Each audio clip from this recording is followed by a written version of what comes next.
Let me get this set up real quick.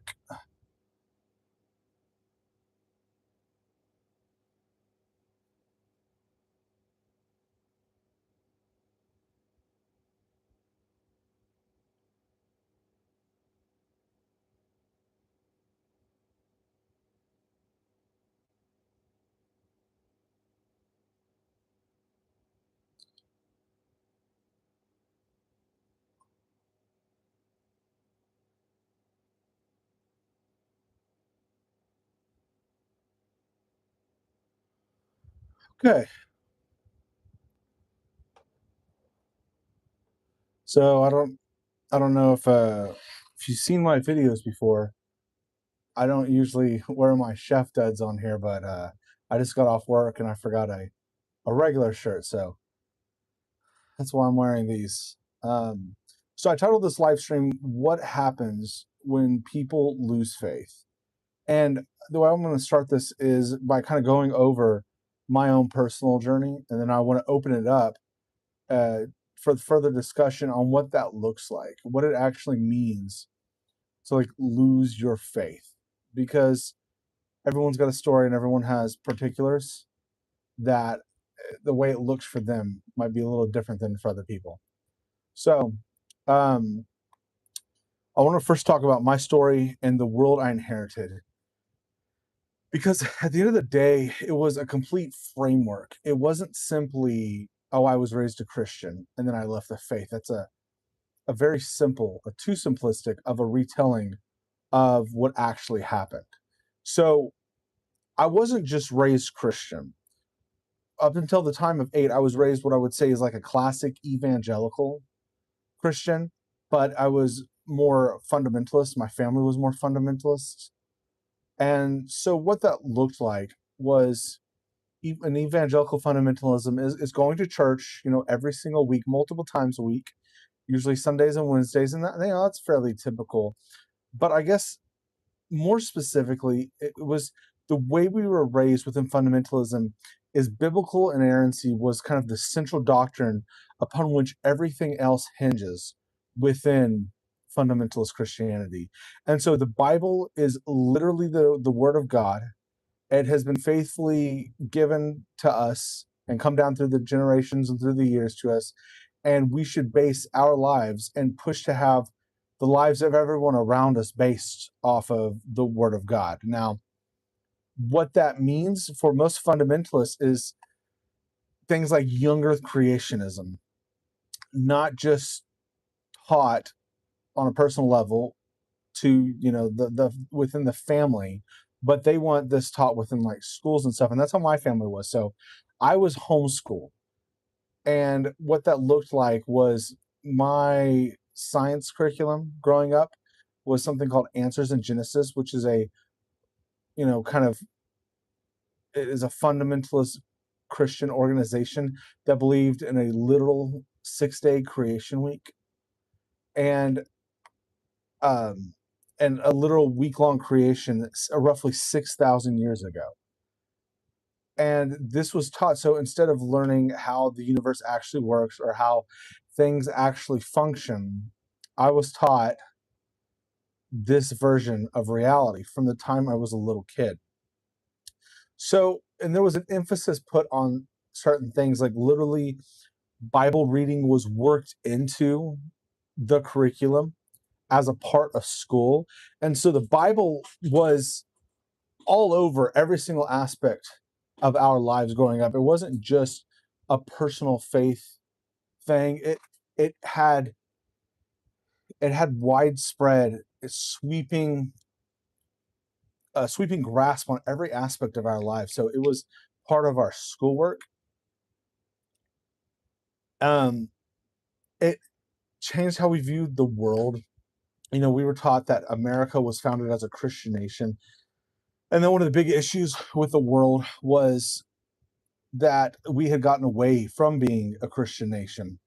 That this is one of the main problems with the America today, is that we've gotten away from this. So, homeschooled, young earth creationism, an entirely fundamental different way of viewing the world and viewing reality. being only around other believers. So we were discouraged from making friends with secular people, non-Christian people, and we were only allowed to be friends with fellow Christians. And then around the age of 8, it got even stranger because then we went into something called the Hebrew Roots movement. So this is a branch of Christianity that is a lot more cultish in nature. They believe that the Mosaic Law, so what Moses prescribes to the nation of Israel within the first 5 books of the Bible, is binding not only to the Jews in their time, but Christians today should attempt to live up to it. They should attempt to keep the moral law. And so that's what we started trying to do. So we kept the dietary laws in the Old Testament the best we could. We celebrated the feast days. And we would have in the church we started going to, we would have sit downs around this table, just like regular, I guess, like plastic foldable tables. We would sit down and just study the Torah, and we would deliberate over, how do we trim our beards? Because there's at the time I'm a kid, so I'm not talking about this, but the adults would talk about how they're trimming their beard because there's a section, I can't remember what book it's in, maybe Leviticus, where they're not supposed to trim the corners of their beards like the foreign nations do. And so we talked about that and the tassels on the hem of your garment as in the Old Testament. So like all this was just of the utmost importance. And then another aspect to this is like conspiratorial thinking. So adjacent to this worldview was also some assumptions that the end was coming very soon. And Christians have believed this for 2,000 years. But that within this framework, the end is coming very soon. The Antichrist is coming very soon.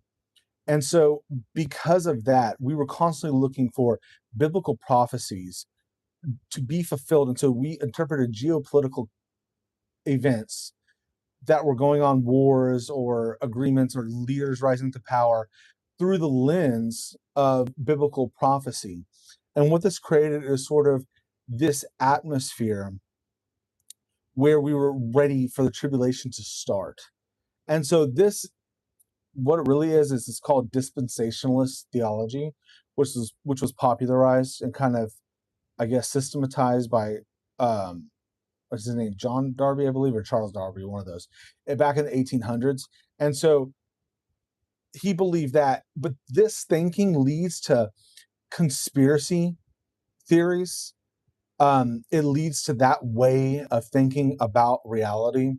And so we viewed, like, for instance, I remember when Barack Obama was elected to the presidency back in 2008, my family legitimately believed that he was likely the Antichrist. And so that's how we interpreted reality. And so in 2008, I'm 13 years old. Yeah. And I'm thinking this is the end, like within 7 years, the world's going to end.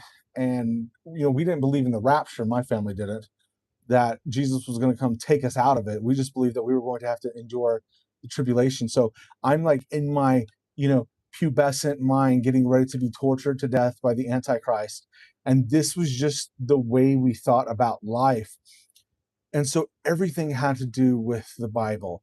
And the entire framework about how I was raised was biblical inerrancy, conspiratorial thinking, and an ecosystem where we were surrounded by only people that believed similar to what we believed. And so it was reinforcing all of these different aspects of what we already believed. And there was no way to truly question it. There was no way to truly like get out of this way of thinking because I knew nothing else. Now, it's at this point, so all this is going on. It's at this point, really around the time I'm 13, 14, start having some questions. And what they would say, the adults, my parents, other people, they would say, like, we encourage questions, ask questions, that's fine. But they didn't really mean that.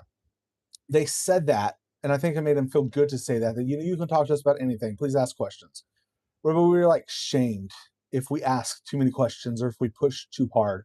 So there was kind of this unspoken rule that most of us had, us kids, and I'm the oldest of seven, so there was multiple, multiple kids, and then we had friends and stuff too, that we didn't ask too many questions, or we didn't push too hard because we knew that we weren't going to get a good response, and there was no good response to be had. So what I started doing was I started reading certain portions, and I had been reading these for years at this point, of the Old Testament, and I read about some of the things God's commanding, and I start having some real questions, and the questions start piling up, and then I notice contradictions, and I notice I like to read a lot, and I would get books from the library.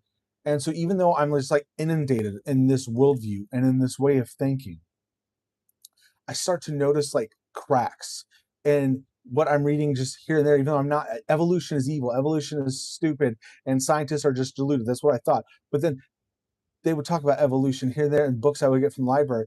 And I would be like, well, if it's so stupid, why is it so widespread? Why does it seem to just be like the given, and it conflicted with my worldview? And so I started having these questions, and there was nowhere to ask.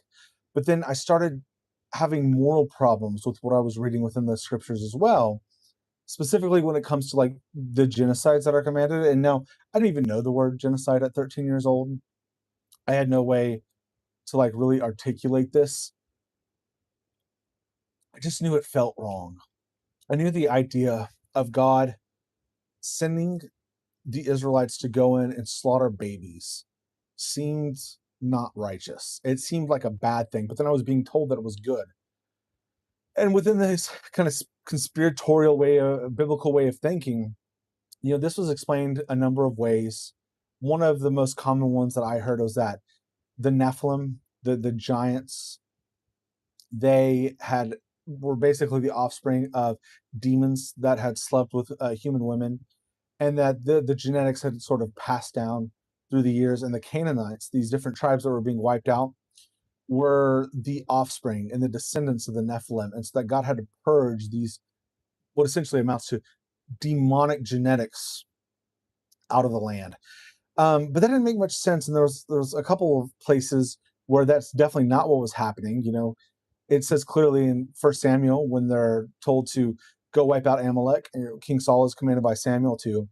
That is because 400 years earlier, when Israel was passing through the land, Amalek did not allow them to pass through the land, and so they were revisiting vengeance. So this is their version of justice back on Amalek, and this is why they're to go destroy them, because they were inhospitable to Israel when they're passing through the land.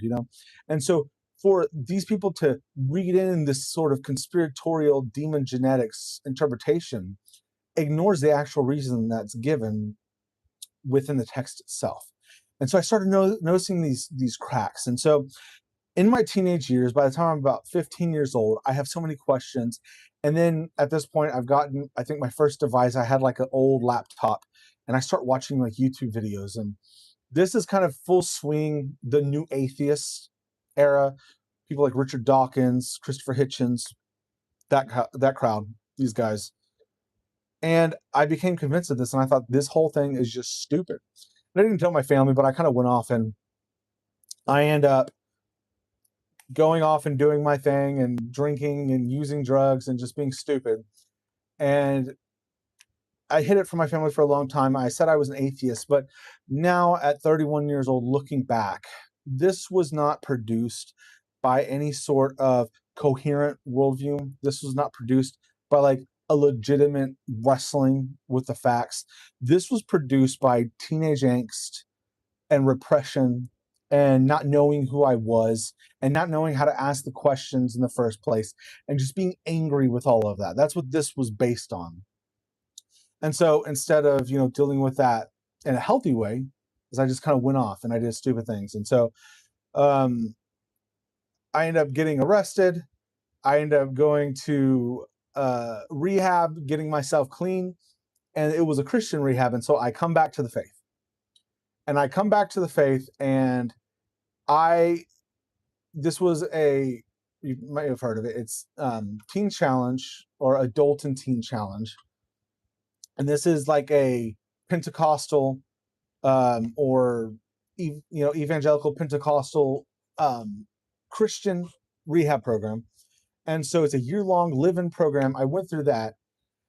And I come back to the faith, but I don't come back to that version of the faith, because what I started studying and when I started looking into was actually Reformed theology. Because coming from where I had come from in my upbringing, with the conspiracy stuff in there and the constant end times prophecy, when you come from this world that it doesn't have a lot of solid intellectual thought to it, it's a lot of just bad interpretations, bad hermeneutics, and just really not a great version of Christianity.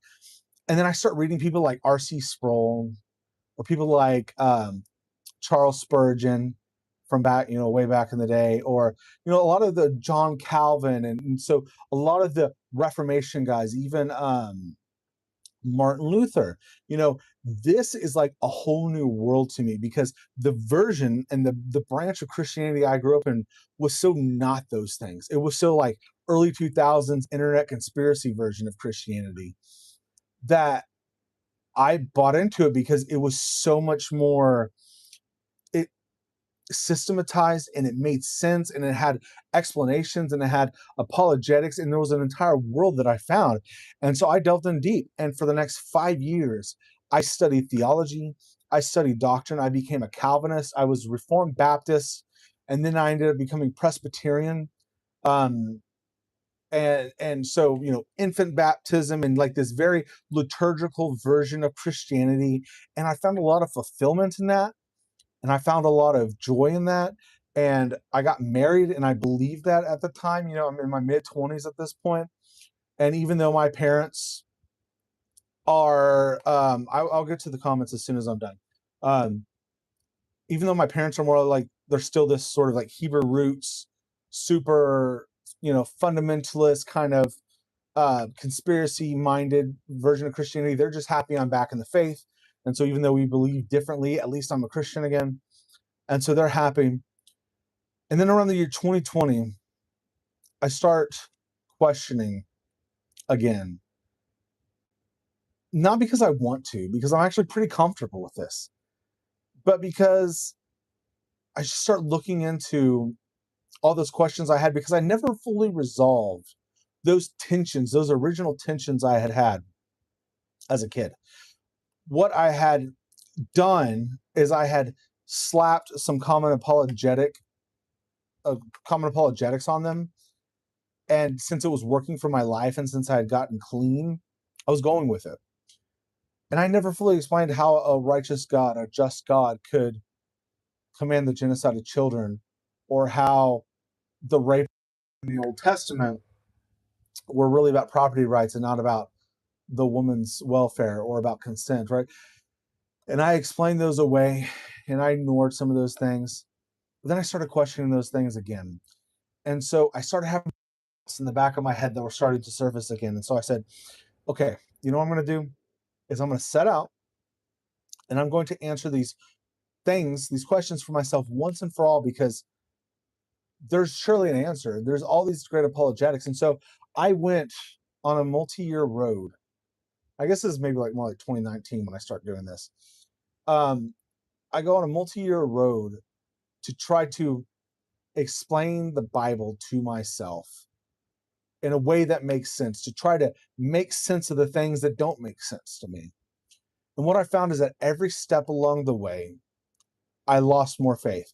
I started out rock solid in my faith, completely convinced of it, and it made less and less sense. It made less and less sense every single step I took. And it's not something I wanted to happen either. It's not like I set out to lose my faith. I set out wanting to prove my faith to myself. I wanted to quell the doubts I had. And I found the exact opposite was happening. Now, adjacent to all this, while this is happening, I've always been a person that's been more left leaning. I've always believed in like social justice and centering society around dignity. I've always been skeptical of like big business and large markets that aren't, I guess, don't have parameters around them to safeguard them. I've always been skeptical of those things. Now, I wasn't terribly well studied, and I didn't have a whole lot of verbiage for this, but I knew I agreed generally more with left leaning people on most things, not on everything, but most things. And most of Christianity nowadays is like right wing coded. Most, not all. There are definitely left wing Christians, but most is right wing coded. And I always found tension there because the tradition I was part of, the Reformed tradition, is very right wing coded. And because of that, there was always a tension there. But I found that the more I was stepping away from the faith and the more it wasn't making sense, the more I could honestly embrace what my tendencies for justice seemed to be. And the more life started making sense apart from faith. I had a hard time being a left minded person justifying some of those atrocities in the Old Testament. And a lot of the Reformed guys are just like, yeah, well, God selects who's going to go to heaven and hell anyway. So, like, a genocide, I mean, come on, there's worse than that out there. And then that always, it didn't quite sit right with me. But then as I was losing faith, I was like, this actually makes sense. The faith makes less sense, but from more of a secular perspective, the world more makes more sense. And the way that science interprets reality is starting to make more sense. And so essentially what happens, I leave the faith. I left the faith quietly. It wasn't like some grand proclamation. It wasn't like I had some big fight with my family or just broke the news or came out or whatever, however you want to put it. It's not like that happened. It was more like a slow slipping away, and it was something I didn't even want to happen. It was something I didn't want, but I wanted to follow the truth wherever that led. And what I found is that the faith just doesn't really make a whole lot of sense. Now, it's not to say it's stupid. I don't think faith is stupid. I think it's anything but I think it's a very human thing. There's a reason why religion pops up all over the world. Okay, so I don't think faith is stupid at all. I think it's one of the most human things that we can do. That doesn't make it true. And so I have a secular perspective at this point, and I'm very critical of certain branches of Christianity and certain branches of religion in general. I think it's very harmful to society in its various forms, especially the right wing Christian nationalism that we see nowadays that's built on myths and lies. I think it's very dangerous to society. But I don't hate Christians, and I'm not going to pretend like Christians are bad people, generally speaking. Um, and I would absolutely stand in solidarity with Christians if we're working towards the similar goal of human flourishing and towards the goal of human dignity. I would absolutely stand with Christians and work alongside Christians. But I just no longer believe the truth claims. I try to live my life in such a way that I have no regrets with how I treat my fellow man.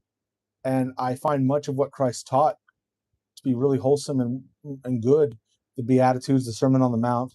And a lot of this is great stuff, but that I don't believe the truth claims anymore.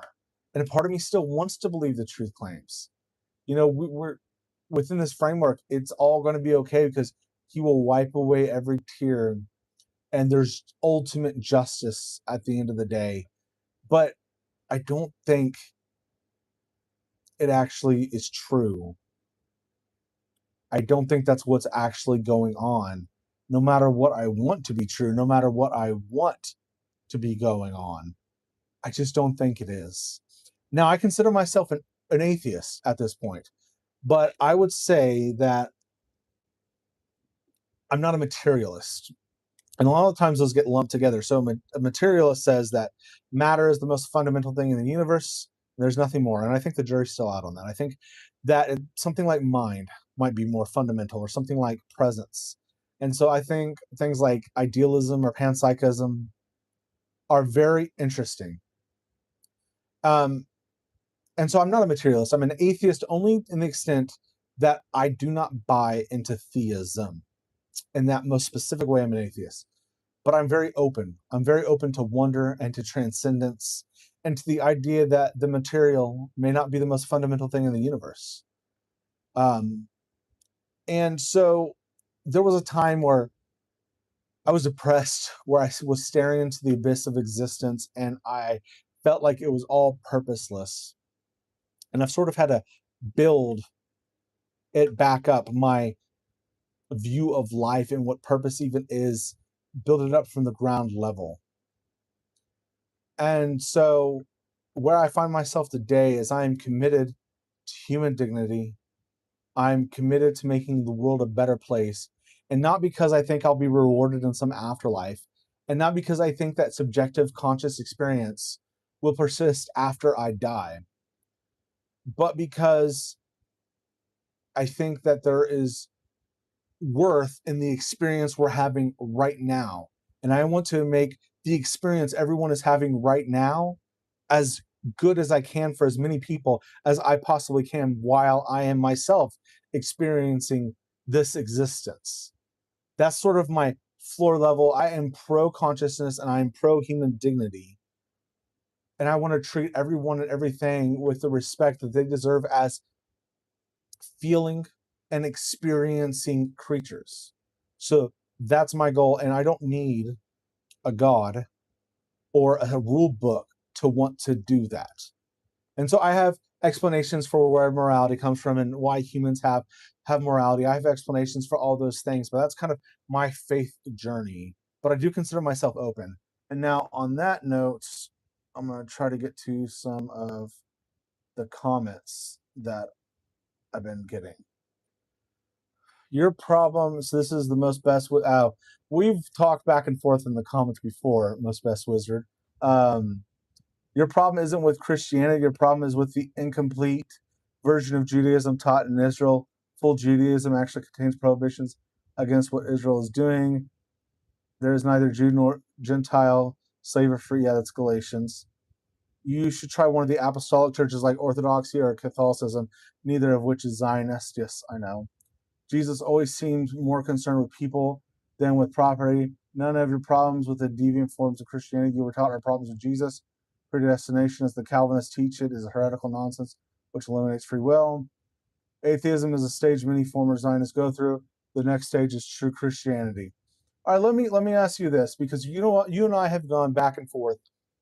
The most best wizard, you and I have gone back and forth in the comment section before on some of my essay style videos. So what is the true form of Christianity in your mind? Because here's my problem is that everyone says they have the true form of Christianity. And aside from Mormons maybe, or the Jehovah's Witness, everyone that claims the title of Christian, well, I guess the Catholics do have some different Bibles, some different books within their canon of Scripture. So does the Ethiopian Church, and I think the Orthodox Church does as well. But most Christians base at least their view of theology and God around these central texts, even though there's some, outlying texts that are slightly different. So what makes the version of Christianity that you adhere to the true one? And why aren't these others? And why doesn't everyone, or at least most people, why isn't there like more consensus? If the truth is there, like why isn't there more consensus? Because that just doesn't make much sense to me. Let's see, what did you say? A a form that conforms to the teachings of Jesus. Yeah, but that's a kind of a non-answer. And I don't mean that in like a rude way. I just mean that like that's what most people would say. That's what most Christians would say. That's what the Catholic would say, the Orthodox person would say, the Calvinist would say, the evangelical Pentecostal would say. I mean, the Catholic Church is the larger church. So let me ask, are you Catholic? Is that what you would say is the true church? I mean, and that's a personal question. If you don't want to answer, no problem with that. That's fine. But I'm just genuinely curious. Would you believe that the Roman Catholic Church is the true church? And if so, I mean, I've got some issues with the Catholic Church as well, but at least I kind of know what framework you're operating from. I'm just not so sure. Yeah, Catholics and Orthodox are basically the same in most of their theology. Yeah, they are. There's the Great Schism in 10, whatever it was between 10 and 1100 AD.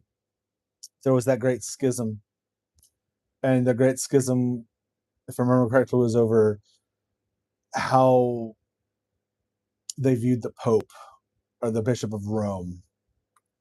Salutations again. Nick's good to see you in the chat. It's been a while. They separated over ego. I mean, yeah, that's kind of how most Christians separate. That's how most faiths separate. It's usually over ego masquerading as interpretation, I would say. I don't buy the truth claims. I used to be Catholic until the early 20s, did you? Yeah, I mean, I'll be honest. My knowledge of Catholicism is somewhat limited because I was like a fundamentalist, like super conspiracy Christian growing up, and then I was a Reformed Christian as an adult for a while. So those are the traditions I'm more familiar with, if you can even call the first of those a tradition. But so I'm not going to pretend to speak to every single nuance of Roman Catholicism or of Orthodoxy or of Orthodox Christianity. Now, I would say that I think Orthodox Christianity seems to me the most appealing of Christianities around today from what I've looked into it. I will be honest there. But even then, I don't think that Roman Catholicism or Orthodox Christianity get to like the baseline issues I'm talking about, because there were many other branches of Christianity much earlier than those two that were stamped out by what became Orthodoxy. So you had what we would now label as the Gnostics, which there were multiple branches of Gnostic Christians that had very different views of Christology, that had different views of that. There's the demiurge, where the Old Testament God was evil and Christ came to set us free from the demiurge, and he was representing the one true God, and the demiurge had created the physical world. That there was this whole theology that there was a good number of Christians that believed that most Christians nowadays would deny and say it's completely heretical. But this was a decent amount of the Christian population at the time. So I don't understand what makes Orthodoxy or Catholicism true. Jesus is the sun. This is Nick's. Jesus is the sun. The crown of thorns are sun rays. He dies at night and rises again in the morning. I'm not sure. I mean, that sounds like maybe you're making a comparison to like the sun god worship or something like that. I'm not sure where that's from exactly. But yeah, Luke Baker, I gave up on religion. Yeah, I feel you. I won't say I've given up on religion because I find it really fascinating. I'm not religious. You previously brought up consensus. The Apostolic Church is the consensus because it is the main form of Christianity and literally largest religion in the world. Yes, I did bring up consensus. I brought up consensus specifically. Yes, I'm saying Jesus is the personification of the Son who's worshipped by people. Oh, okay. Yeah. I don't know if that's entirely true.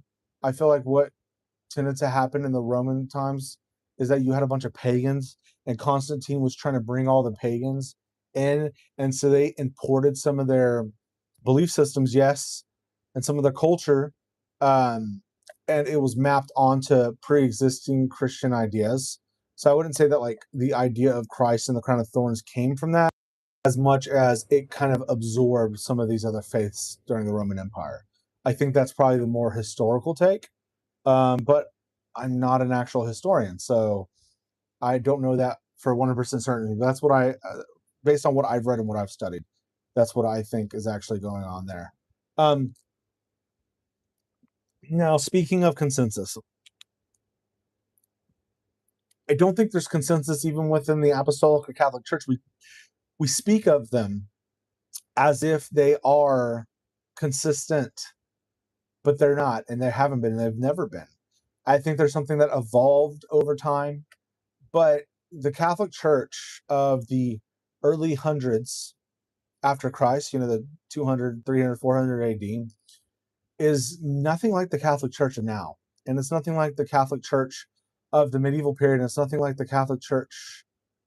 In science, you wouldn't say that the scientific consensus is wrong because there used to be lots of other theories. The same goes for religion. Okay, so that's a that's probably one of the better ways that you could put that. I don't think that the two concepts map onto one another very well, though.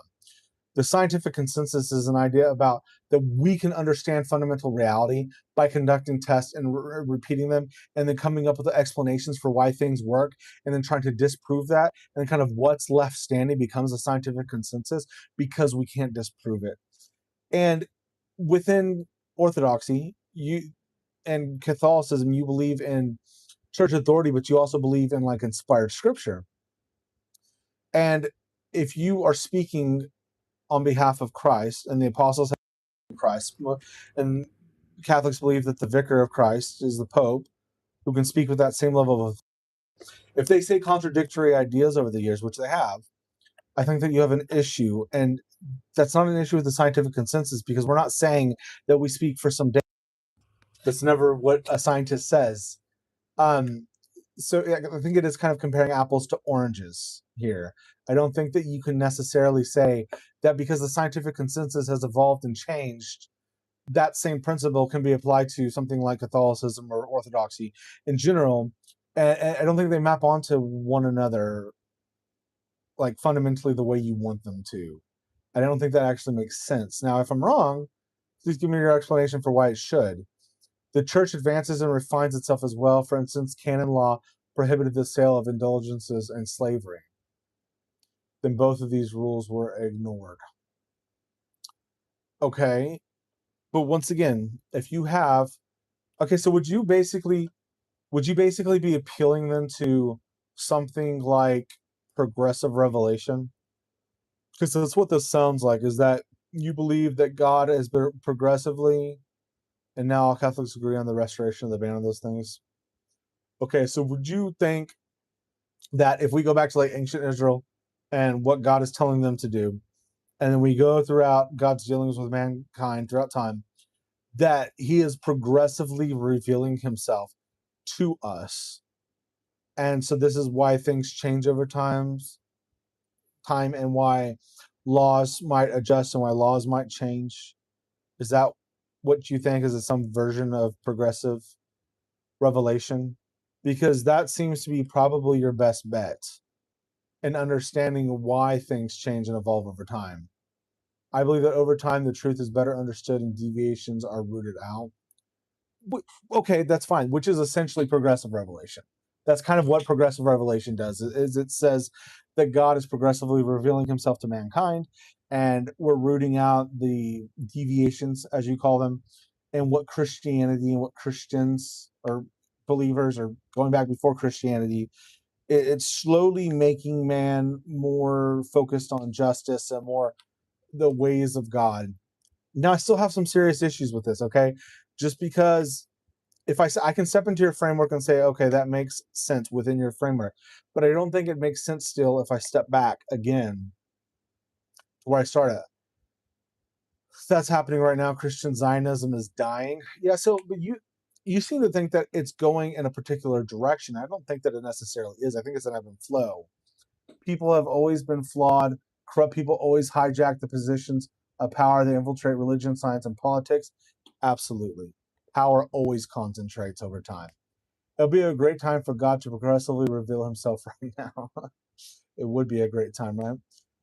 Yeah, I don't buy progressive revelation because this idea that God reveals Himself in different ways to like progressively get us to conform more to His ways, it doesn't make sense to me because I can go back and I can use the Torah as a case in point. This is a common reason why Christians will tell you that slavery was allowed. And the issue is that God doesn't allow slavery, right, within this framework. I mean, He allows slavery. And He allows slavery because He's got to move people towards greater righteousness, greater justice over time. And He's got to progress society along slowly, right? That's the reason and justification for allowing slavery. But God doesn't have a problem going in and changing things quite drastically in ways that are societally disruptive. Like He doesn't have a problem with that at all. He doesn't have a problem with dietary laws.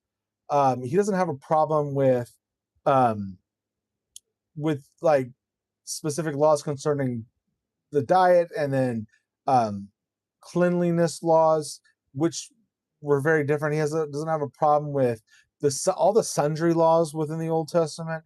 These are very exacting laws, and he implements those like immediately on the nation of Israel, and they're expected to adhere and to like get in line immediately with all these laws.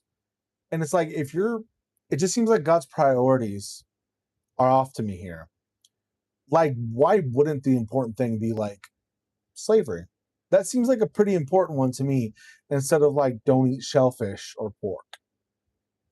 I don't know. That just doesn't make sense. I think if you progressive revelation sounds good, until you start poking around a little bit, then I think it quickly starts falling apart, and it quickly stops making sense, and it doesn't hold up, I don't think, to scrutiny if you actually start pulling those threads.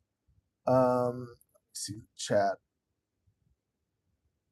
My little statements about Jesus being the Son is just my opinion on how Jesus worship came to be. Yeah, I mean, that's fine. You can have whatever opinion you'd like to have. I mean, I just I think that since Jesus said you can't put new wine in old wineskins, okay? What is that in reference to? What specifically do you mean by that? Because that can be interpreted many different ways. So, like, what specifically do you mean by quoting that passage of scripture? Yeah, I don't think progressive revelation holds up. I think that when you try to replace faith as a secular person, it's easy to stare into the void of existence and become nihilistic. And I went through that. I went through that for several years. All right, you replied. If you look at the teachings of Jesus, it's clear that he isn't merely reaffirming the old ways. It depends on which version of Jesus and which gospel, because Jesus also says, I believe in the book of Matthew, that not one jot or tittle will pass away from the law until all is fulfilled too.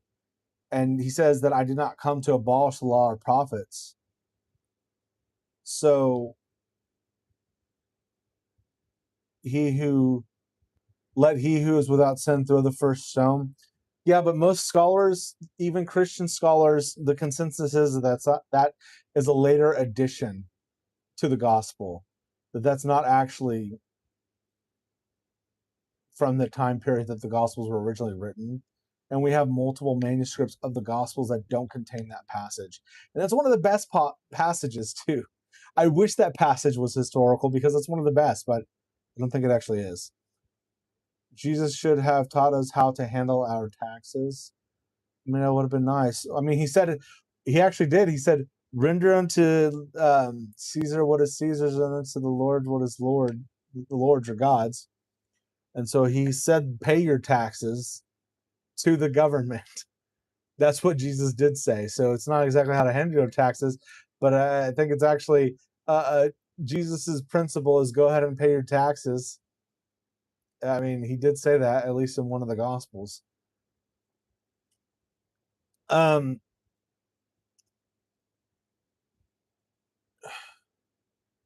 Jesus is an IRS agent. No, I don't think Jesus is an IRS agent, but he said, give Caesar your coin. He did say that.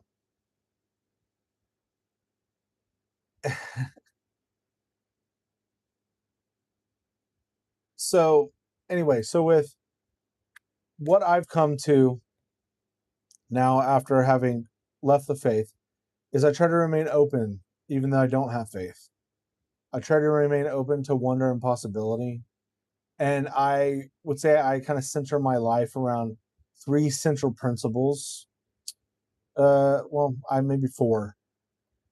Try to think through the lens of dignity for all people and extending that dignity to people in my personal life, but also fighting for it socially. So social justice causes, I think those are important. Community. And I think this is a thing that religion gets right. Religion absolutely gets community right in a lot of cases.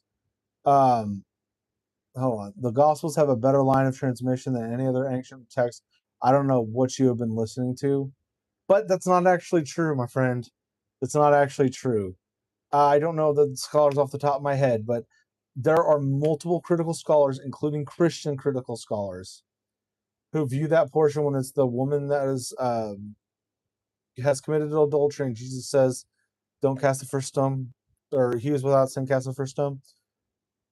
It's not one of the. It's not part of the original Gospels.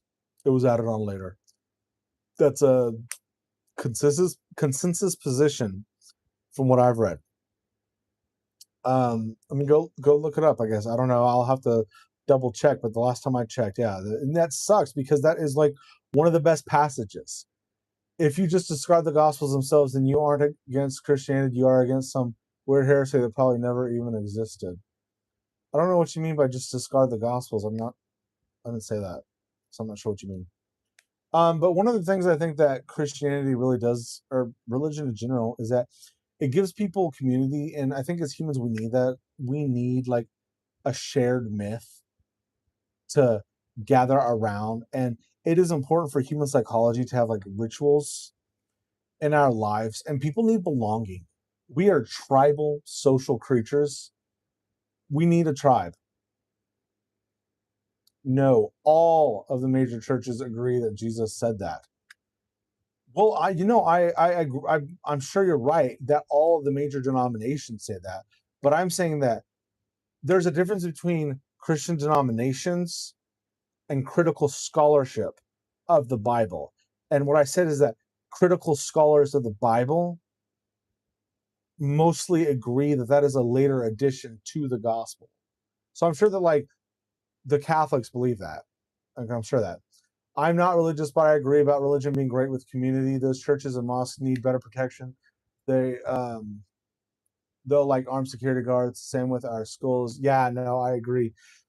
So even though I'm not religious, I completely believe in religious freedom. For one, even as an atheist, I believe that religions should be protected.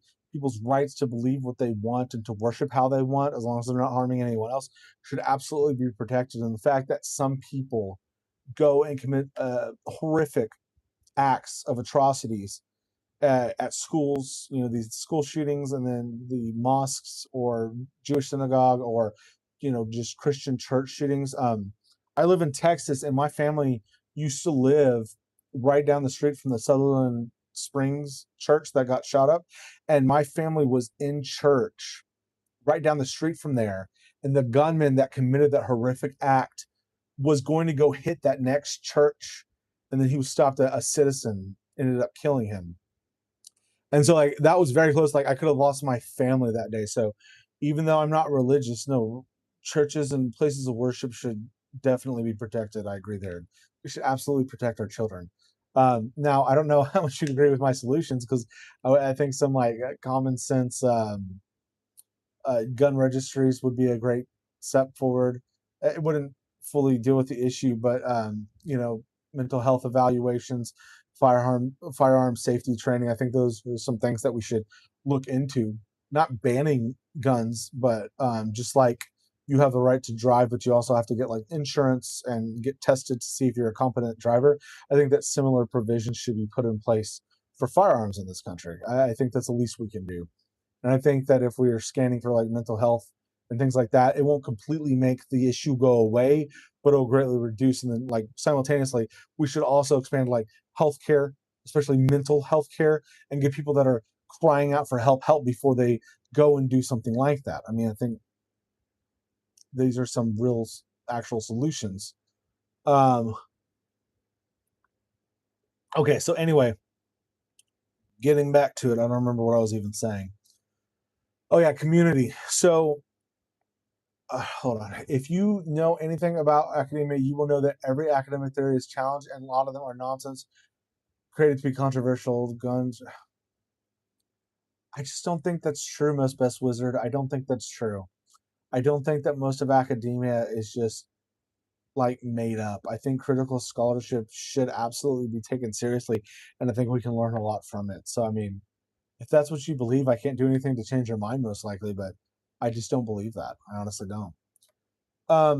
And so I think that getting back to community, within the secular community, something that we should do is focus more on the community aspect, because we need that. Like, people need a tribe, they need rituals, they need belonging, they need to belong somewhere. It's just psychologically healthy. And a lot of the issues we face in society, mental health issues included, wouldn't just go away if we had better community. But the lack of community exacerbates some of these situations. And so the reason you have angry, lonely men, it's mostly young white men, committing these horrific acts is typically because they're lonely and isolated and they don't have community. And so we can all agree to disagree. Yes, we can agree to disagree. And we absolutely need better community. And so one of my fears is, while I think that religion does great harm, especially the more right-wing Christian nationalist version of Christianity that we see on the rise today and consolidating political power, one of the things I fear is, if society loses cohesion and if society loses community in general, there will be very little scaffolding left to hold on to. And so that's why I believe, as a secular person, that we should do much more to build that scaffolding of community. And I want to do my part in that, in building community. And specifically for me, that'll look like secular humanist communities where we build systems to help people and to help one another and just to be there for one another, because we're all part of the same tribe. We're all humans. Old habits die hard, but I think that religion is one of humanity's oldest habits that will die the hardest. I completely agree. I think that it, like, simultaneously helped us a lot in the past, and at this point it's holding us back. I honestly do. The most best wizard said, with regards to Christianity, what matters is what the church actually believes, not some weird theory created by cherry picking the Bible and discarding the portions you don't like. I don't have a problem with that. I don't have a problem with that at all. But the fact is that every single Christian has to cherry pick. Every single Christian does. And you can say you don't, but every single one does. They elevate certain texts and they minimize other texts that are more uncomfortable. And this is not a personal attack. I'm not trying to call you out or say that you're, not doing any. If you can't argue against the moral philosophy of the Gospels themselves, saying that aren't real is an easy out. I didn't say that. I don't know why you keep saying. I don't know why you keep saying that I said the Gospels aren't real. I never said that. I didn't say the Gospels aren't real. I said that according to one of the Gospels, this version of Jesus and that version of Jesus are slightly saying two different things. I didn't say that the Gospels aren't real. I never said that. Unless I misspoke, I'm fairly certain I didn't say that. What I said is that specific story of the woman that committed adultery, and then Jesus saying that he who's without sin cast the first stone, was likely added on later on, and that's the scholarly consensus from what I've read. But that doesn't mean that the Gospels are just all fake. That's not what I'm saying.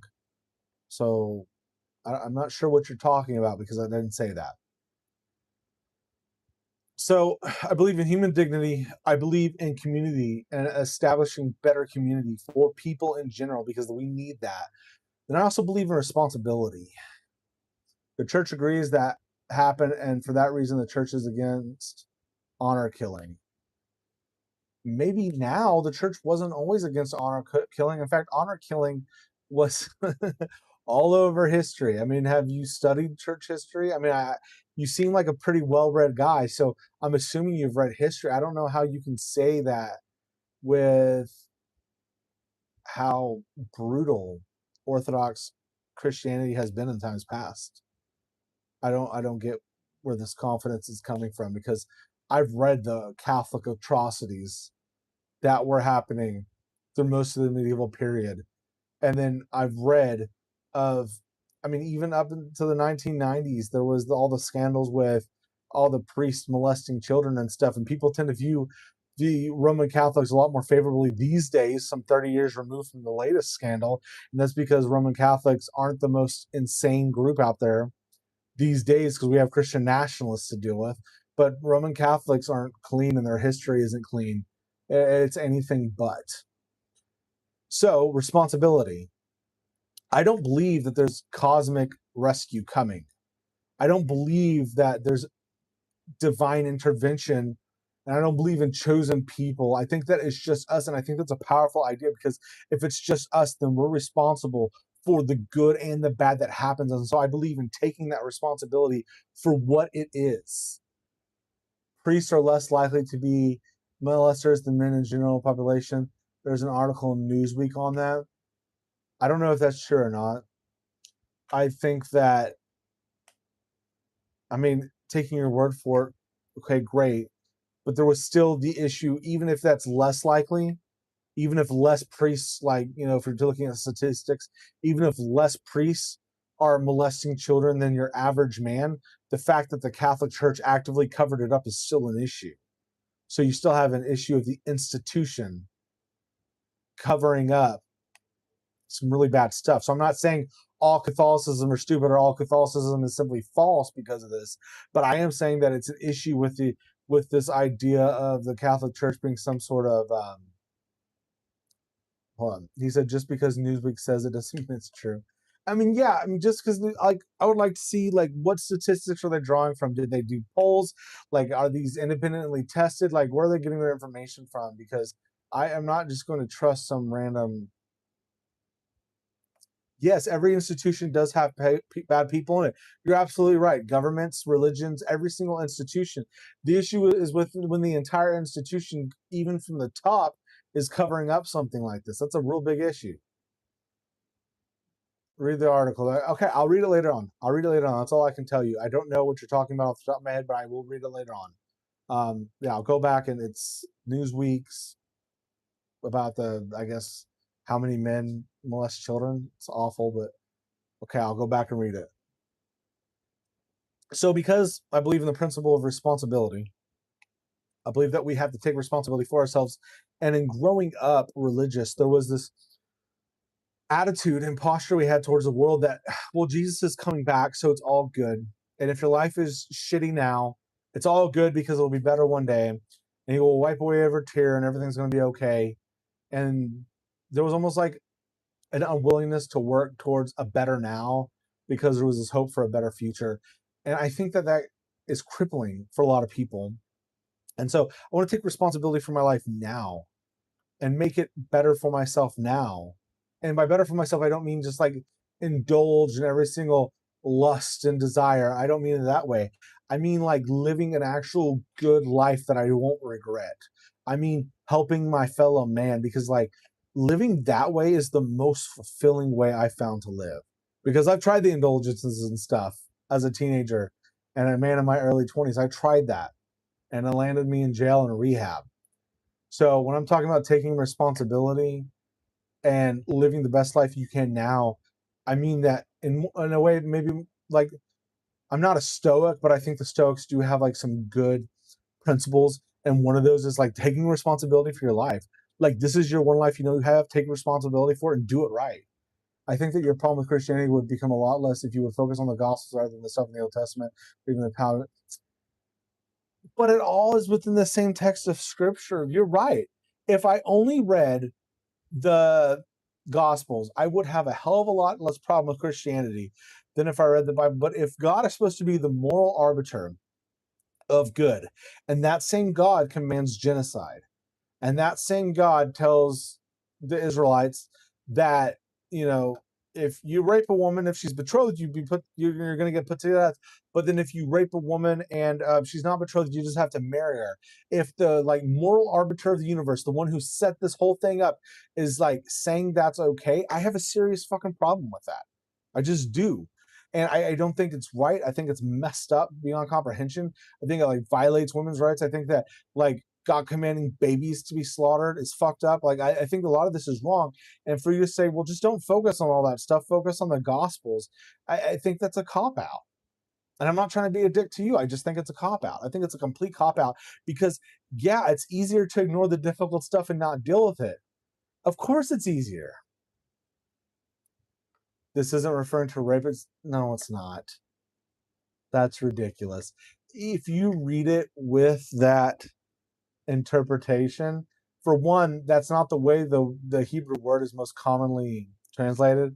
It's translated as like seizing by force, is that word. I can't remember the Hebrew word off the top of my head, but I've been looking into this more recently. It's like seizing by force, most commonly translated rape. And so in one instance, the woman is seized by force and raped, and if she's betrothed, the man gets put to death. If she's not betrothed, the man has to marry her. And of course,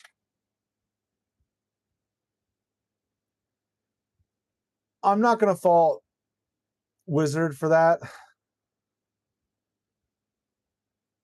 but it does say that. You're saying the Bible doesn't say that, but it does. It does. And I hate that it says that. I don't want it to say that, but I think that's pretty clearly what it's saying. Like, that sucks. But it's the ancient Hebrews or whoever wrote that seemed more concerned with property rights. And this is about the woman being treated like a piece of property. And they're concerned about property rights and like inheritance. And that seems to be the focus of what they're doing here, and not worried as much about the rights of the woman. And you can proclaim, oh, it's just eloping, and it's not exactly what it looks like. And that's not what the Bible's saying. But I don't believe it. I don't think you're right. I think you're incorrect. And you can say focus on the New Testament and kind of ignore all the horrible things that happen in the Old Testament. And I refuse. No, I want to know what the truth is.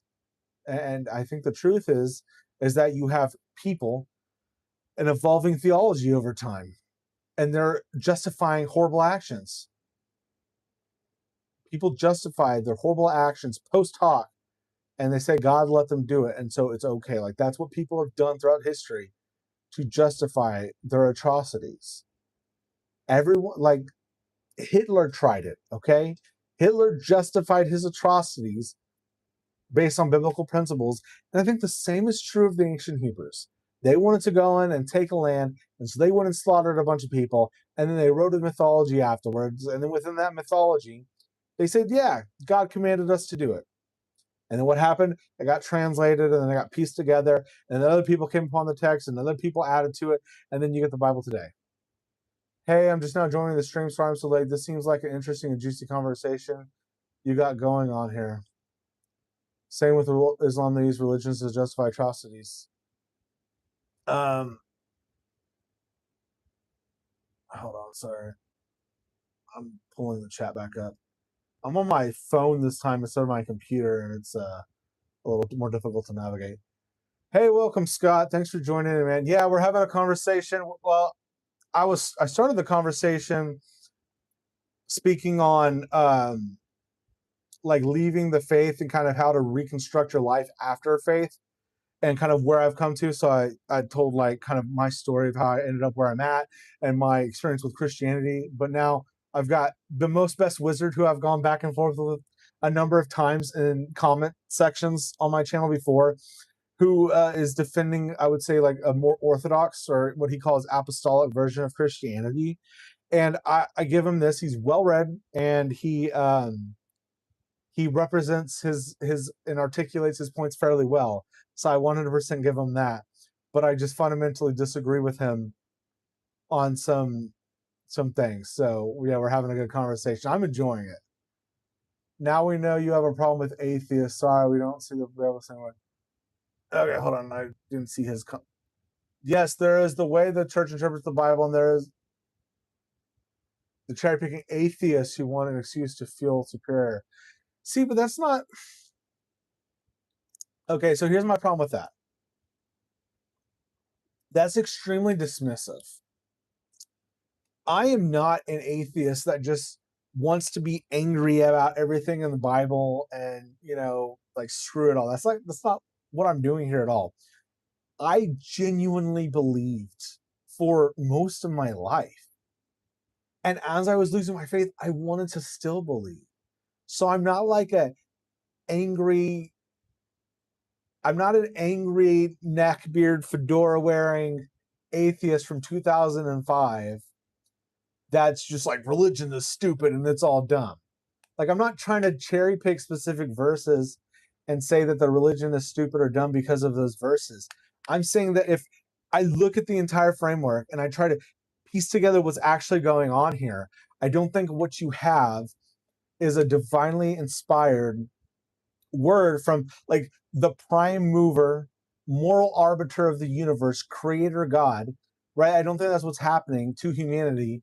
I think what you have is like Jewish mythology that gets added to over time, that gets picked up by Christian, you can hate literally any group of people if you just look for the worst possible things in their religion, including the parts that don't believe should be followed. And then, that's true. I'm not arguing with that. I don't have a problem with that. And I don't hate Christians as a thing. It's true. It is easier to fool people than to convince them they haven't fooled. That is absolutely true. True. Um, I don't I don't hate anyone except for like billionaires. I hate them pretty much. That's about it. And I don't even hate every single billionaire. I think they're all kind of pieces of shit, but I don't hate them even. No, I don't hate Christians. Most of my family is Christian. And I love, there's a lot of good Christian people. People, like I said before, I will absolutely stand in solidarity with Christians if we are working towards the same goals of like human flourishing, human dignity, whatever. I'm working right now because I have a food truck. I'm a chef. I'm still wearing my chef duds because I just got off work. I am a chef by trade, and I'm working on getting my food truck back up and running. And I want to start a mutual aid kitchen. I want to get that going because that's what I can do. I can feed people. I know what I'm doing. I know how to price things out. I know how to secure like lots of product for like really good price. And I want to get that going to help my community and stuff. And I plan on partnering with a local church to do that because they have the infrastructure, because they have a community there. They have the volunteer system. They have all those things. And I'm going to partner with Christians to feed people that are impoverished in an area of town that doesn't have much.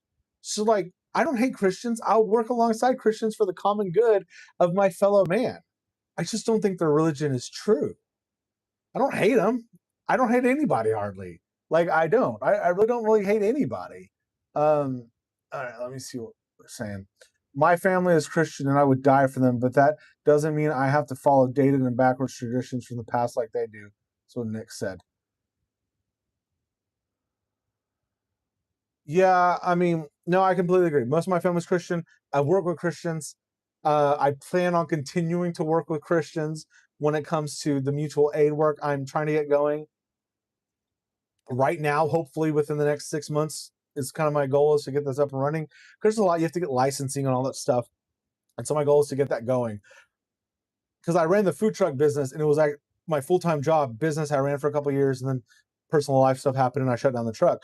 But I want to reopen it, but as a mutual aid spot to help people and to get people fed. And I can feed a lot of people for like relatively inexpensive.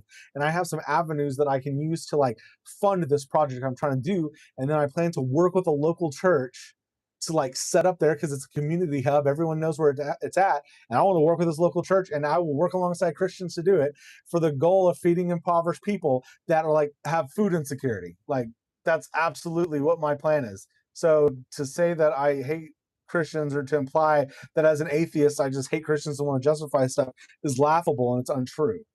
We can't have a serious argument about Christianity if you bring up the Old Testament, which Christians believe you should not follow, but then discard the Gospels, which Christians agree you could follow. Okay.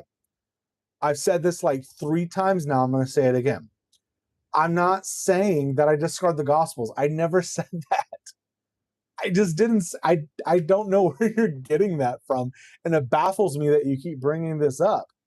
I don't discard the Gospels. I'm not saying the Gospels aren't real or something. I've never said that. I'm not discarding them, and I'm not taking like the entire Old Testament. And listen, it's you can't speak for all Christians. There are Christians that believe parts of the Old Testament at least are still valid. There are Christians that believe that. And my friend, you do not speak for the what is it like 2 billion people that are Christians or something? You said the passage against honor killing isn't real. That is I said that the scholarly consensus that I have read is that the section with the woman that committed adultery and then Christ saying like he was without sin cast the first stone and all that. I said that that was a later addition according to the scholars that I have read, and that seems to be the consensus. All right. I'm not saying that the gospels are just simply untrue or don't represent some truth to them. I'm not saying that. I never made that claim. I'm saying that specific section isn't part of the original Gospels, because we have manuscripts that don't contain that. They skip that passage entirely. And there's even one manuscript I remember reading about that it has that passage, but the scholars look at it and they can tell that someone went in afterwards and like added it in, like intentionally wrote it in at a much later date, because like the handwriting style is different and everything. Okay, so that's what I'm saying. I'm not saying that the New Testament or like the Gospels specifically should just simply be discarded and then we should simply just take the Old Testament seriously. I never said that. What I'm saying is that if you want a cohesive faith where the God of the Old Testament is the same as the God of the New Testament, I think you have some serious theological issues. I think that's true. I don't think that holding some sort of moral framework based on a God who commands genocide in the Old Testament works out for you. I don't think, I think that's just an issue. But I'm not saying that we should just take take the Old Testament seriously and take all that and then just ignore the New Testament. And I feel like you're starting to misrepresent my positions and put words in my mouth. And it's getting frustrating because I'm not actually saying these things. I think you're making assumptions and you're equivocating some. Okay. And I think that's what's actually going on. So please, if you're going to, this is a friendly discussion. I'm not trying to, yes, I agree. Okay. So that's literally my point. Okay. The most best wizard. That is literally okay. My last video, let's see, my last video essay I dropped was what was the title? Why morality doesn't come from the Bible and how it's actually made. Okay. Literally the entire argument of that 20-minute long video essay is not that Christians aren't moral or that the church doesn't have a moral code or ethics, but that morality evolves and changes over time, and that we bring our culture and our predispositions and our beliefs to scriptures, and we interpret those scriptures in light of other hermeneutical principles or in terms of our own culture. And so we don't read those Old Testament passages through the lens of a Jew or a Hebrew person from 3,500 years ago. We don't do that. We read it through the lens of a person in the 21st century, and then we try to retrospectively import our own moral framework back into it, and I don't think it works. I don't think that's what's going on. Like, I simply don't. And so your point that the church condemns genocide, great. I'm glad the church condemns genocide, but that doesn't mean that God condemns genocide, because God commands genocide in the Old Testament. And if you believe that Old Testament God is the one same God and true God, and he's the same one that sent Jesus to die on the cross for your sins, if you believe that, then I think you have some major theological issues. That's my point. And I don't care. I mean, I do care. I think it's a good thing that they condemn genocide now, but that doesn't do anything to disprove that larger point that we import our own morality, our own culture, our own everything else into these ancient texts when we come to them. I think that's just simply true. And I think most people recognize that. Like, most people recognize that, like, I'm not going to interpret this and think about it in the same way that the person that wrote this or the early people reading this, and the same is true of the New Testament. The fact that you always go back to the Hebrew Bible for your, hold on. The fact that you always go back to the Hebrew Bible for your arguments against Christianity indicates that your actual problem isn't with Christianity, it's with Judaism. Okay. All right. Most best wizard. You are missing my point, my friend. Are you going to tell me right now that you want to divorce the Old Testament from the New Testament? Are those two separate gods? Because if they're two separate gods, then okay, your point well taken, then my bad. I guess you just believe the New Testament. And that's what the Gnostics did. That's what the Gnostics did. The Gnostic Christians believe that the Old Testament God was the demiurge and he was evil, and that Christ came to set us free from that. And so if that's what you believe, okay, cool. You actually have probably better position than Orthodox Christians do. My friend, you said, Jesus said you can't put old wine into new wineskins. You've said that already. And I'm saying that, okay, God is the same today, yesterday, and forever. This is what a lot of Christians believe. A lot of Christians say this, that he is the same and he never changes. if God established morality, if he is the prime mover, the one that got it all started, he exists outside the universe, our ethics and our morals and everything comes from God, then you would expect his ethics to be consistent. So even if he's dealing with humanity in different eras and he's approaching different people in different cultures, there should be some consistency in his morality and his ethics across those cultures. Not that everything has to be the same, but there should be like a consistent set of morality and ethics. And so you wouldn't expect, in my opinion, from what I can like rationalize, you wouldn't expect to see an all good, loving God commanding genocide and slaughter of infants. And so this whole, well, the church condemns genocide and don't put old wine into new wineskins has nothing to do with the more fundamental issue I'm pointing out, is that you have an issue with the nature of God. Not all Christians even believe the Old Testament is meant to be interpreted literally. That's fine. It doesn't have to be interpreted literally. And I would say that every Christian, to some extent, would interpret like some of it literally and then other portions of it not literally. And Nix is right. That's another problem, is you don't speak for all Christians because you're speaking as if like this is some univocal opinion of all Christians. And it's just simply not. Christian traditions are wide and varied. You have Christians that believe what you're saying for sure. I mean, obviously it's your opinion. You probably represent like a certain version of it, but there are other Christians that believe vastly different things. I mean, I was raised in a version of it myself that we believe that we should try to adhere to the Old Testament as much as possible. There's an entire like decent sized segment of Christianity that is like the Hebrew roots movement that exists. Those are Christians. What matters is what Jesus taught. That is what the Apostolic Church's most Christians believe. I don't think that's actually true. I don't think that most Christians simply believe that what matters is only the New Testament and the Apostolic, because the reason why I don't think that is because Christ himself constantly brought up the Old Testament. Christ himself was constantly referencing Old Testament scriptures, and a lot of the apostles were constantly referencing Old Testament scriptures. Matthew is constantly representing Old Testament scriptures. And so to avoid some of these more difficult passages, what you're doing is you're elevating the New Testament and you're kind of pushing down the Old Testament because it's uncomfortable. And I understand psychologically why you have to do that, because you don't want to deal with the genocide, because you don't want to deal with these things. And so it's easier to say, well, why are you focusing on it? Just focus on the New Testament and what Jesus taught. But Jesus taught constantly about those things. So did the apostles and the church fathers. They all constantly referenced the Old Testament. Countless denominations of Christians just exposes how unreliable the Bible is. At least Islam is more united. I wonder what Wizard thinks of the Quran. Literally, the largest religion in the world teaches that we should follow Jesus. Jesus did not care for the genocide or justify rape or any of that other stuff you're trying to read into the Old Testament. Okay. You're right that Jesus didn't talk about genocide or rape or any of those things. Jesus also didn't talk about homosexuality or anything else either.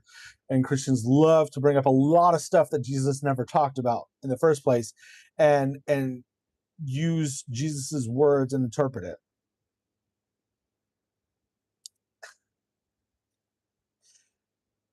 Most Best Wizard, I think that your confidence exceeds your knowledge, my friend. I think that what you're doing is you're running ahead of your knowledge a bit and you're making bold claims that you can't justify and can't back up.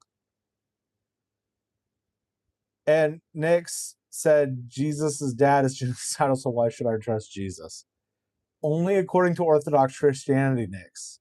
Remember, the Gnostics believed that Jesus was the incarnation of the one true God who came to set us free from the demiurge. And that was an entire branch of Christianity, early Christianity, that is referenced in some of the New Testament epistles and was stamped out by Orthodoxy. Like literally stamped out, sometimes violently.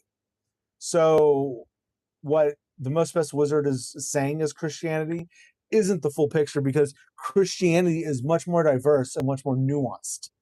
Nix literally just said that Islam isn't full of denominations. He's running his mouth off about subjects he knows nothing about. Most Best Wizard, I have to say that I don't think you're the one to condemn someone for running their mouth about something they don't know much about, because while you do know some things, you're clearly out of your depth when it comes to understanding the relationship between the New Testament and the Old Testament.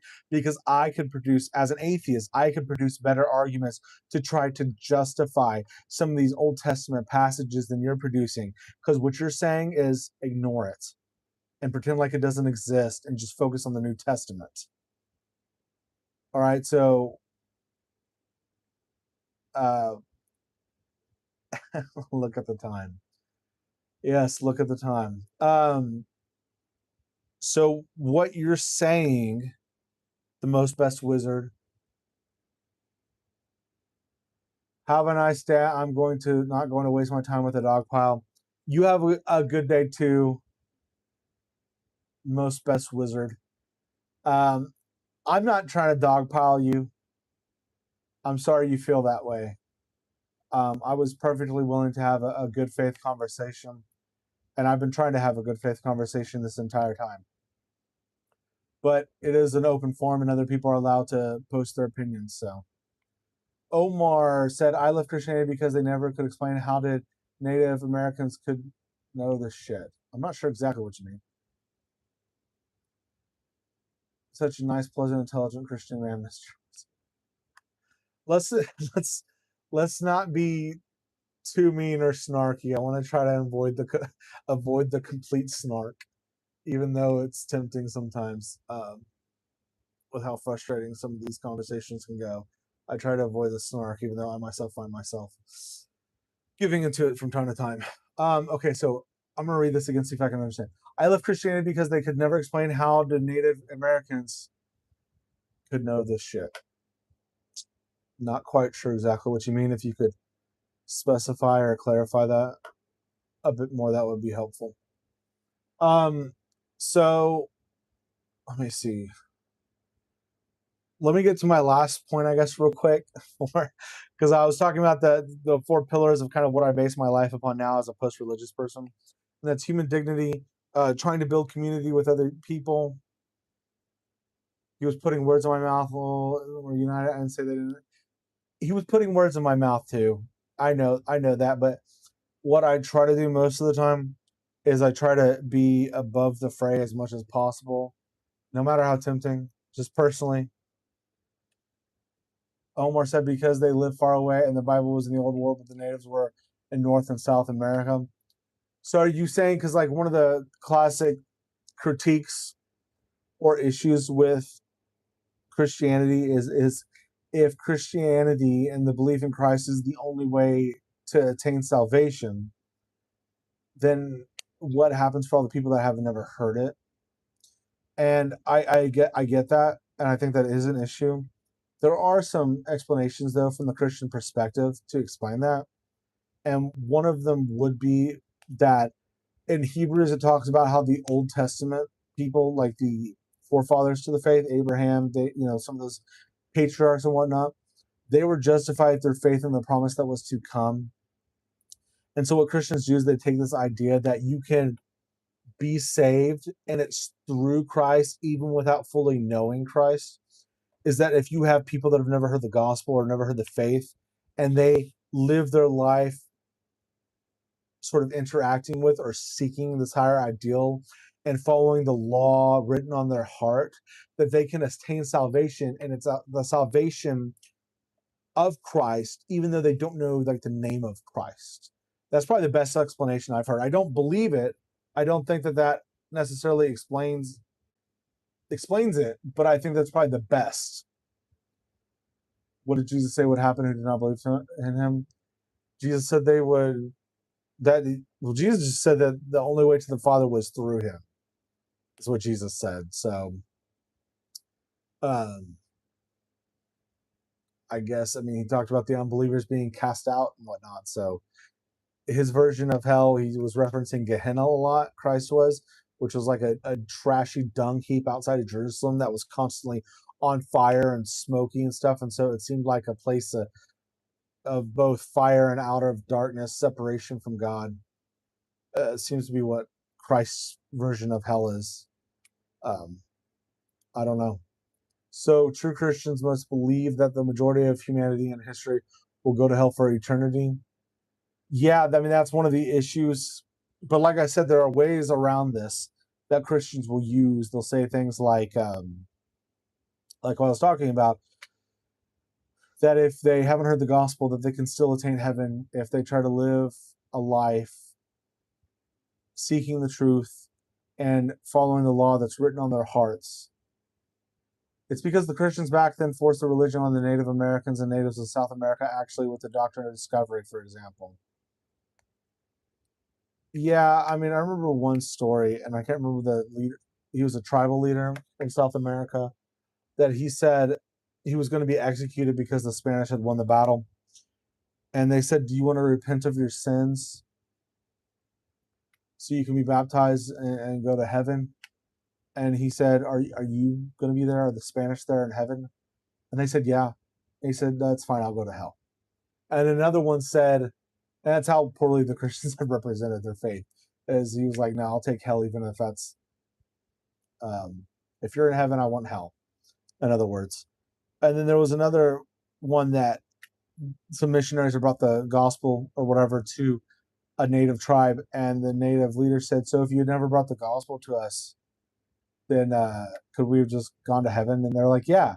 He says, "So now you've condemned us all to hell. Now we're going all to hell because we've heard the gospel, and if some of us don't believe, we're going to hell. Whereas before, if we had never heard the gospel, then we would have had more of a chance of getting to heaven. But now that we've heard it, we're going to have to believe, and we're going to have to do it this way, or we're definitely going to hell." And so, I mean, yeah, there's some serious issues with. Now you're good. I understood what you were saying. I think, Scott, you're good. Yes, this seems to be one of the more fundamental issues with Christianity, is this idea of people that have not been reached by the gospel. How are they going to heaven? Or is, like, did God create a universe in which like 95% of humanity is going to end up in like conscious eternal torment? Is that the case? Because if that's the case, that kind of sucks. Actually, not kind of, that just sucks. Um, so okay, three principles I try to live by. Let me get to this because it's getting late and I want to wrap this up soon. Dignity for all people, working towards dignity for my own life, treating people with dignity, but also pushing for a society that recognizes human dignity and structures society around human dignity rather than like capital gains and things like that. Another one is community. I think that that's part of what religion does get right, is that they build communities. I think the secular world needs to get on board with that. Not religion itself, but the community aspect, and we need to build better communities where people that are struggling with mental health or just isolation can be part of a cohesive community and get that help and get that interaction, because we're tribal social creatures and we need that. I believe in the principle of responsibility, that I don't believe that the divine is coming, that the divine is going to save us, that it's going to intervene. I believe the world is what we make it, and our lives are what we make it. And so this is kind of more of a stoic principle, that we should take responsibility for our lives and everything that we can do and the change we can affect, and do everything we can to live by our principles and not whine about what we can't change, but we should affect the most change possible in our lives, take responsibility for it, and try to make other people's lives better. And the last is wonder. This is another thing that I think religion is based off of. And when I say based off of, I think that humans tend to look into the void of existence, and we create myths and we tell stories and we try to figure out what's going on here. And there's a sense of wonder that even babies are born with, where they just have a wonder and a curiosity. And I think a lot of the times we lose that as we get older. And so I've made a commitment to trying to live with more wonder, even if the universe is at its most fundamental level material, and something like idealism isn't going on, and it really is just material. Still trying to live with wonder, still trying to make time to stare into that void of existence and to see the awe and the beauty and the transcendence. Because even if it's only my social brain firing neurons and that's really only what it is, I think it's still a more fulfilling life to live that way. And so this is where like my animistic tendencies come from, Not that I literally believe in animism, that everything is inhabited by some sort of agency or spirit. Might be. I don't literally believe that necessarily, but I think the world would be a better place if more people interacted with the world like it mattered. With people, definitely, but also animals and places, if we approached everything and everyone with a level of respect and dignity and wonder. Oh yeah, I forgot Jesus can forgive the atrocities of the Spanish. That is sadly what happens sometimes with this religion, is that people use this get out of jail free card, get out of hell free card, to justify just the worst actions and to justify atrocity. And they believe that if they just say they're sorry for their sins and believe in Jesus, that it's all good. And then many of these same people believe that if you live your life trying to seek out the good of your fellow man and try to not harm and do all the things you possibly can do, that it's still not good enough and you're definitely going to hell. That's problematic. I think that's very problematic. So anyway, I'm gonna go, I think go ahead and wrap it up here. It's been an interesting one. It took me an hour and a half to get through to get through my actual my notes I had written down on leaving the faith and kind of my journey and how I try to live my life today. But that's okay because we got some great interaction. I had a really great time going back and forth with you guys and getting all your input and everything. Even the most best wizard, even though he put words in my mouth a bit, not all his arguments were the best, it was still great to have someone that is a person of faith.